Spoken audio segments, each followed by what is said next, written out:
muka saya nih tulen ya, asli Jawa, tapi Mama Mayan ketemu suami Mama Mayan di mana? Mama Mayan kenapa jarang make up? Aduh teman-teman, ini enak dan gak enak tinggal di Jerman itu seperti apa sih Mama Mayan? Gimana rasanya punya suami bule? Aduh, ini gimana rasanya punya suami bule? Rasanya tuh enak teman-teman. Halo teman-teman semuanya, kembali lagi di channel Mama Mayan. Teman-teman, akhirnya saya memutuskan untuk buat video ini untuk teman-teman ya, para subscriber saya yang pengen tahu asal usul saya ya. Pasti teman-teman udah lihat kan dari judulnya, ya benar sekali, yaitu video tanya jawab. Nah, jadi teman-teman, video saya kali ini saya mau menceritakan ya, mau menjawab semua pertanyaan teman-teman ya. Ada beberapa pertanyaan yang hampir-hampir mirip lah ya, tapi saya rangkum jadi satu aja ya teman-teman, soalnya nanti terlalu banyak gitu. Dan saya udah rangkum di buku saya ini ya, ini. Jadi teman-teman yang pengen tahu asal usul, yang penasaran, yang kepo, kenapa saya begini, terus saya kenapa begitu ya. Jadi teman-teman nonton aja video saya kali ini sampai habis. Jadi kita langsung aja ke pertanyaan yang pertama ya. Aduh, ini buku saya terlalu gede sekali teman-teman ya. Ini kayak saya mau baca undang-undang dasar. Jadi waktu kita masih sekolah kan baca undang-undang dasar begini ya teman-teman. Aduh, sudah fokus ya. Jadi pertanyaan pertama itu adalah, Mama Mayan tuh sebenarnya asli mana sih? Mungkin teman-teman tuh pada bingung ya. Muka saya nih tulen ya, asli Jawa, tapi cara ngomong saya, cara bicara saya itu seperti Indonesia ke timur-timuran ya. Jadi begini teman-teman, orang tua saya itu asli ya, tulen, orang Jawa ya. Bapak saya tuh orang Jawa Tengah ya, Solo. Terus mama saya tuh Jawa Timur ya, Jember. Dan mereka berdua ini merantau ke Jayapura, ke Papua ya. Ke Papua, Jayapura, Abepura itu lebih tepatnya. Halo Jayapura. Jadi mereka dua tuh orang Jawa asli, merantau dan memiliki seorang anak nih hasilnya ya. Jadi saya tuh orang Jawa ya teman-teman, orang Jawa. Terus saya dilahirkan di Papua, Jayapura, sampai SMA di sana. Dan kemudian saya kuliah di Malang ya. Terus habis kuliah saya merantau lah ke sini ya. Jadi seperti itu ya teman-teman, yang penasaran saya aslinya dari mana, asal usulnya. Jadi itu sudah terlunaskan ya. Jadi teman-teman udah tahu aslinya saya itu dari mana ya. Jadi teman-teman bisa memikir sendiri aslinya dari mana. Muka orang Jawa tapi cara ngomong Indonesia Timur ya, begitu. Jadi lanjut ke pertanyaan yang kedua. Bisa ke Jerman awalnya gimana Mama Mayan? Aduh, ini banyak sekali yang tanya ya, Mama Mayan tuh bisa ke Jerman tuh bagaimana?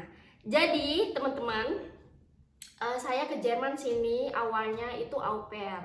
Au pair itu semacam kita ngurus anaknya orang bule ya teman-teman. Kita ngurus anaknya orang bule selama 1 tahun. Terus nanti keluarga angkatnya kita itu yang bertanggung jawab semuanya ya. Selama 1 tahun itu kita ngurus anak, kita bantu orang tua angkatnya kita ya. Terus setelah itu teman-teman terserah, misalnya kalau sudah habis jadi au pair, teman-teman terserah mau tetap tinggal sama keluarga angkat, tapi statusnya berbeda ya, bukan babysitting lagi, melainkan sekolah ya. Tapi saya hanya tinggal sama orang tua angkat saya itu 1 tahun 3 bulan, 1 tahun 3 bulan atau 1 tahun 4 bulan gitulah. Terus habis itu saya keluar dan saya ngekos sendiri, terus sekolah dan juga kerja gitu ya teman-teman. Jadi saya pertama asal mulanya saya kesini itu sebagai babysitting, au pair, jaga anak ya, selama 1 tahun 4 bulan jaga anak, terus habis itu sekolah dan kerja. Lanjut pertanyaan yang ketiga, di mana dan bagaimana asal mula ketemu suami? Ini banyak banget teman-teman yang nanya, Mama Mayan ketemu suami Mama Mayan di mana? Terus aduh, suami cakepnya Mama Mayan dapatnya di mana? Ini teman-teman, ini pertanyaan-pertanyaan ini nih dari komen-komen teman-teman yang di YouTube ya, maupun ada juga yang DM saya ya di Instagram. Jadi semuanya saya rangkum jadi satu ya teman-teman. Jadi begini teman-teman ceritanya. Ini sebenarnya cerita ini panjang teman-teman ya, ketemu sama suami, tapi memang jodoh itu bagaimana caranya. Jadi kita dipertemukan ya. Jadi saya ketemu sama suami itu melalui perantara. melalui perantara tante-tante. Jadi ada satu mbak-mbak ya, ini dekat sekali sama saya ya, tapi dia umurnya itu beda, kayaknya lebih tua 5 tahunan atau 4 tahunan dari saya ya teman-teman. Nah, di situ dia kenal sama suami saya. Ya, mbak-mbak ini udah berkeluarga juga ya teman-teman, udah punya anak juga, udah bersuami. Jadi dia tuh jadi dia tuh kenal sama suami saya ya. Terus suami saya itu masih single, terus mbak itu juga kenal saya masih single. Nah, mbak itu tuh kita panggilnya Mbak A aja ya. Mbak A ini dia bilang, dia pikir gini loh, dia kan punya teman-teman kan ya, tante-tante lah ya, jadi mungkin nggak pas lah ya dengan suami saya yang masih muda ya.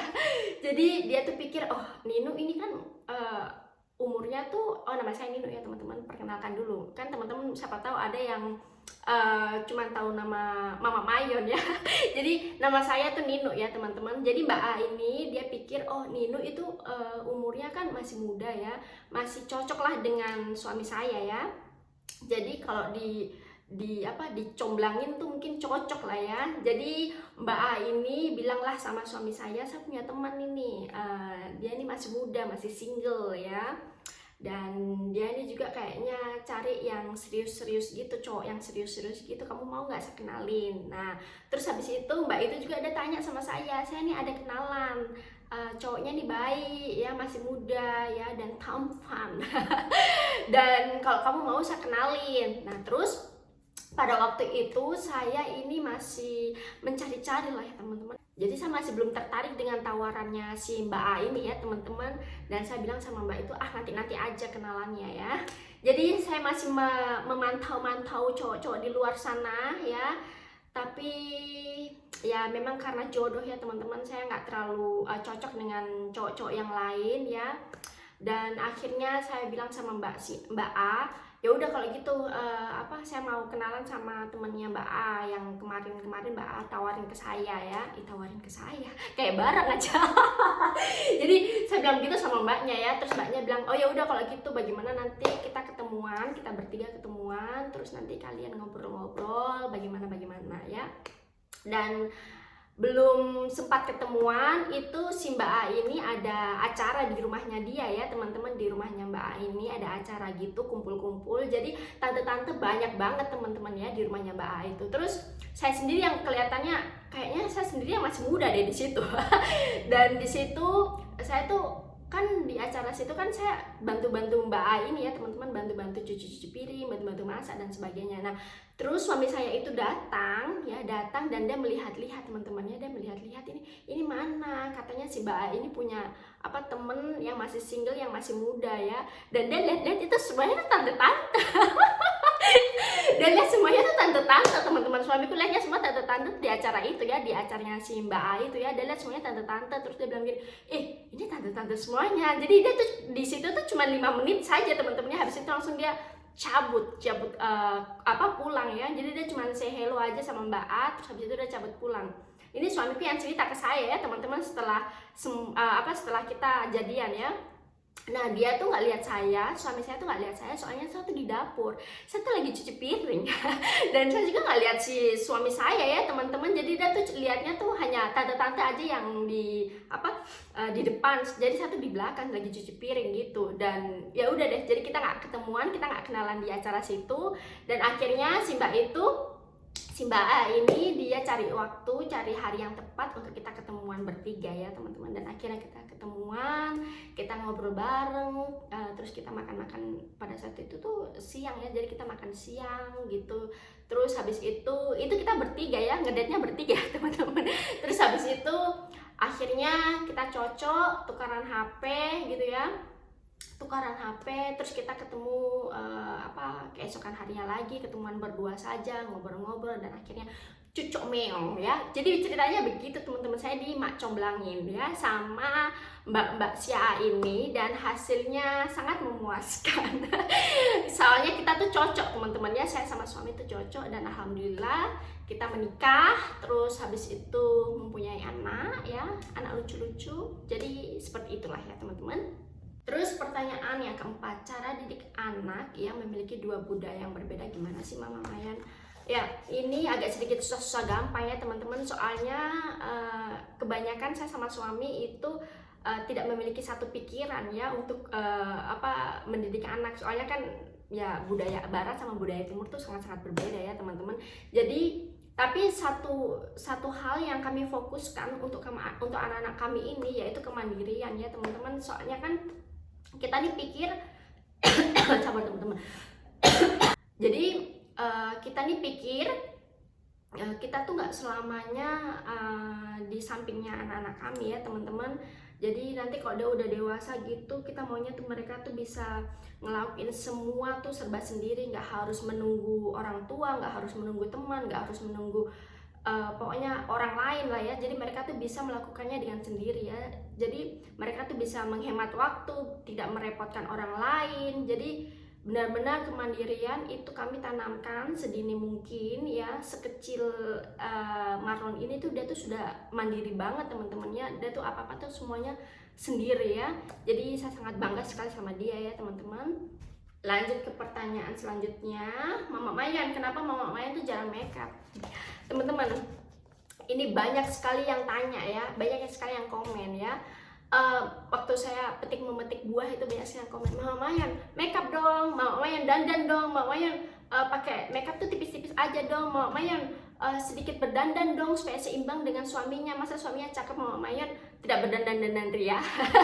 Jadi teman-teman, ini alasan pertama tuh, satu tidak terlalu suka ya, satu tidak hobi dandan ria teman-teman. Saya tuh tidak hobi make up, itu masalahnya teman-teman ya.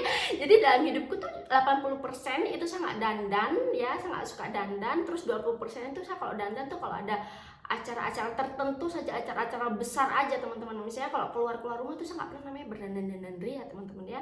Ini aja saya buat video ini saya dandan supaya nanti teman-teman ini tidak marah saya lagi.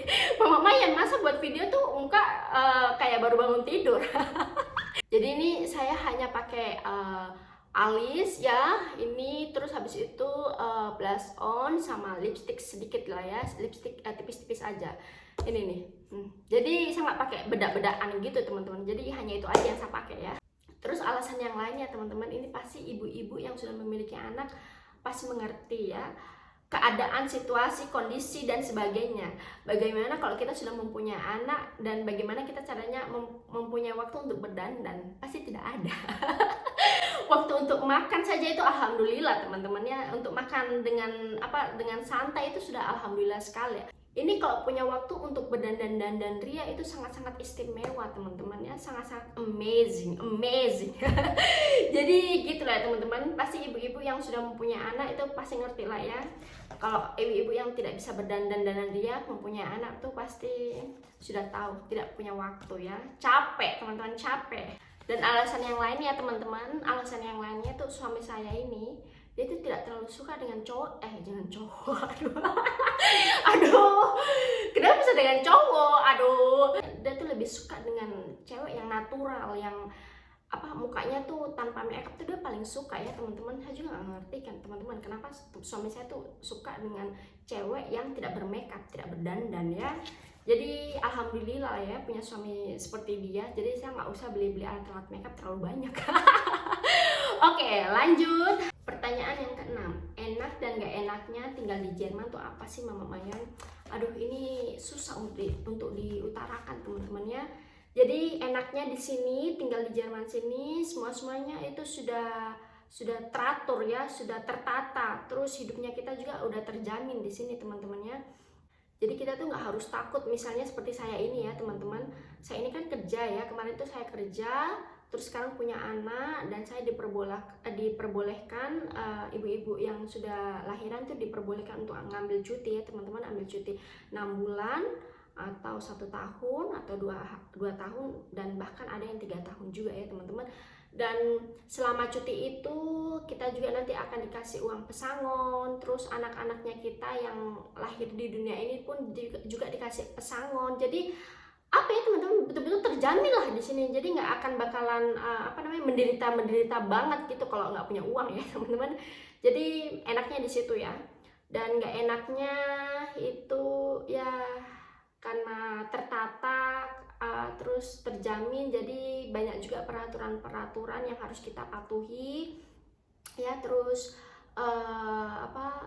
suasananya itu beda banget ya. Di sini tuh suasananya tuh dingin ya. Maksudnya saya tuh selain cuacanya memang ada cuacanya dingin, tapi orang-orangnya juga tuh lebih kebanyakannya tuh mereka tuh dingin ya teman-teman. Jadi mereka tuh nggak terlalu ceria seperti orang-orang Indonesia gitu ya. Mau susah mau senang selalu ceria ya, selalu tersenyum. Jadi di sini tuh kadang-kadang sarindunya tuh ya itu suasana orang-orang Indonesia yang bahagia, yang selalu tersenyum. Jadi betul-betul menikmati hidup lah teman-temannya. Tapi kalau di sini itu selalu murung, apalagi misalnya kalau iklim yang sudah berubah ya, iklim udah berubah menjadi iklim dingin ya. Itu apalagi teman-teman, sudah semuanya mukanya murung, semuanya mukanya datar. Jadi ya seperti itulah ya, enak dan gak enaknya. Oh ya, satu hal lagi yang enaknya itu karena saya tinggalnya di Jerman ya, jadi di benua Eropa. Jadi enaknya tuh kita bisa ngunjungin negara-negara lain yang ada di Eropa itu dengan melalui jalur darat pun bisa, melalui jalur udara pun bisa. Jadi enaknya di situ ya teman-teman juga. Lanjut ke pertanyaan selanjutnya, itu mana tadi? Jadi oh ya, ini juga ada yang tanya ya, Mama Mayan tuh sebenarnya umurnya berapa sih? Saya tuh kelahiran 90 teman-teman ya, kelahiran 90. Jadi teman-teman hitung aja sendiri saya umurnya berapa ya. Soalnya saya takut untuk menyebutkan umur. Jadi saya kelahiran 90 teman-teman ya, bulan Maret. Gimana rasanya punya suami bule? Aduh, ini gimana rasanya punya suami bule? Rasanya tuh enak teman-teman. Jadi seperti enak dan gak enaknya tinggal di Jerman. Jadi sama aja teman-teman, enak dan gak enaknya punya pasangan, punya suami orang bule itu enaknya tuh mereka kalau ngomong tuh langsung gitu loh teman-teman. Mereka tuh nggak mikir misalnya nanti kalau saya ngomong sama istri saya begini, nanti dia tuh begini, nanti dia tuh nggak mikir kayak gitu teman-teman. Jadi apapun yang ada di otaknya, yang ada di kepalanya teman-teman, dia utarakan semuanya. Itu mungkin bisa dibilang bukannya dia nggak ada perasaan sama istri atau apa gitulah, tapi dia tuh maunya istrinya tuh lebih baik gitu loh teman-teman. Jadi dengan mengutarakan dengan jujur itu, dia menganggap bahwa dengan kejujuran itu kita bisa lebih baik, jadi pribadi yang baik gitu loh ya. Jadi enaknya ya gitu. Walaupun agak sedikit sakit hati sayanya biasanya kalau dikatain sama suami, tapi ya memang benar apa yang dia bilang ya. Jadi enaknya seperti itu. Semuanya tuh orang bule tuh selalu ngomong secara jujur ya. Mereka nggak ada pikiran nanti begini kenapa begitu. Mereka nggak ada pikiran begitu. Mereka nggak sembunyi-sembunyiin di dalam hati, dalam otak, dalam kepala. Mereka tuh tuangkan, mereka tuh utarakan semuanya teman-teman. Jadi ya sukanya itu, senengnya punya suami bule itu mereka jujur. Kalau mereka nggak suka bilang nggak suka, kalau mereka suka itu mereka bilang suka itu. Terus apalagi ya, dan mereka itu tidak pernah namanya melarang-larang istrinya ya. Mereka itu membiarkan aja istrinya, walaupun misalnya sudah punya anak, misalnya istrinya mau me time gitu sama teman-teman, mereka biarin aja. Jadi ya udah, kamu keluar aja sama teman-temanmu. Terus yang nggak enaknya itu punya suami bule, jadi mereka tuh orangnya tuh nggak peka teman-teman ya. Kita nih kan masih budaya timur tuh kan masih apalagi cewek ya teman-teman, kita tuh maunya dihargai, maunya dimengerti ya, maunya dimengerti walaupun kita nggak ucapin, walaupun kita nggak berkata-kata, tapi kita maunya dimengerti. Itu susah. Jadi orang-orang bule tuh nggak bisa seperti itu teman-temannya. Misalnya kalau saya maunya seperti ini tapi saya nggak utarain gitu ya, dan saya maunya tuh mereka tuh mengerti, maksudnya saya maunya tuh suami saya tuh mengerti apa yang saya mau ya teman-teman. Jadi kadang-kadang tuh saya ganas ya, Jadi saya tuh harus selalu ngomong gitu loh teman-teman, sedangkan saya tuh masih ada perasaan, masih ada sifat ketimur-timuran ya teman-teman. Jadi saya tuh orangnya tuh nggak bisa semua tuh utarain gitu loh teman-teman. Jadi saya tuh maunya tuh saya tuh masih agak sedikit apa ya, bisa dibilang masih agak sedikit manja-manja bagaimana gitu, tapi suami saya tuh nggak bisa peka. Suami saya tuh nggak peka sekali dengan kemanja-manjaan saya teman-teman, dengan apa yang saya mau tuh dia tuh nggak peka. Jadi begitu ya teman-teman, punya suami atau pasangan bule tuh ya seperti itu menurut saya ya teman-teman. Jadi itu pribadi masing-masing. Tapi kalau yang saya utarakan, yang saya cerita sama teman-teman ini menurut pengalamannya saya pribadi ya teman-teman. Lanjut. Ini pertanyaan terakhir ya teman-teman, kapan si Marlon dan si Cantik ke Indonesia? Oh ya teman-teman, pertanyaan terakhir itu pas banget ya teman-teman. Kapan nih si Marlon sama si Cantiknya? Ini si Marlonnya baru bangun bobo ya, bangun siang, bobo siang. Iya sayang. Jadi saya terakhir sama suami itu di Indonesia pada tahun 2018 ya. Pada saat itu kami ngadain resepsi pernikahannya kami ya. Terus habis itu sampai sekarang belum pernah ke Indonesia lagi teman-teman. Soalnya teman-teman tahu lah ya, pandemi corona ya. Jadi pada masa itu juga saya memiliki 2 anak langsung. Jadi pandemi itu menghasilkan nih anaknya, ini anak pandemi teman-teman ya. Ini betul-betul si Marlon ini dia dilahirkan tuh pada saat pandemi tuh lagi tingkat-tingkatnya ya, pada tahun 2020 bulan Maret ya. Itu pandemi lagi lagi meledak. Jadi ini anak pandemi ya. Jadi insya Allah tahun depan saya ya, keluarga kecil kami mau ke Indonesia ya. Tapi kita juga lagi mau ngurus-ngurus sesuatu ya tahun ini. Dan teman-teman doakan aja, moga semuanya berjalan dengan lancar. Urusan-urusan yang harus saya urus sebelum ke Indonesia ya, dokumen-dokumen yang harus saya urus ya teman-teman, dokumennya saya, dokumennya anak-anak. Jadi semoga semuanya berjalan dengan lancar.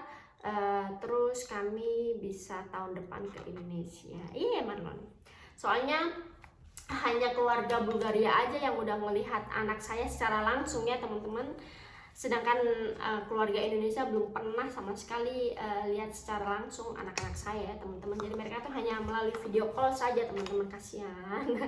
Jadi begitulah teman-teman ya, teman-teman doakan aja semoga berjalan lancar semuanya, dan tahun depan kami pulang ke Indonesia ya teman-teman. Marlon ya.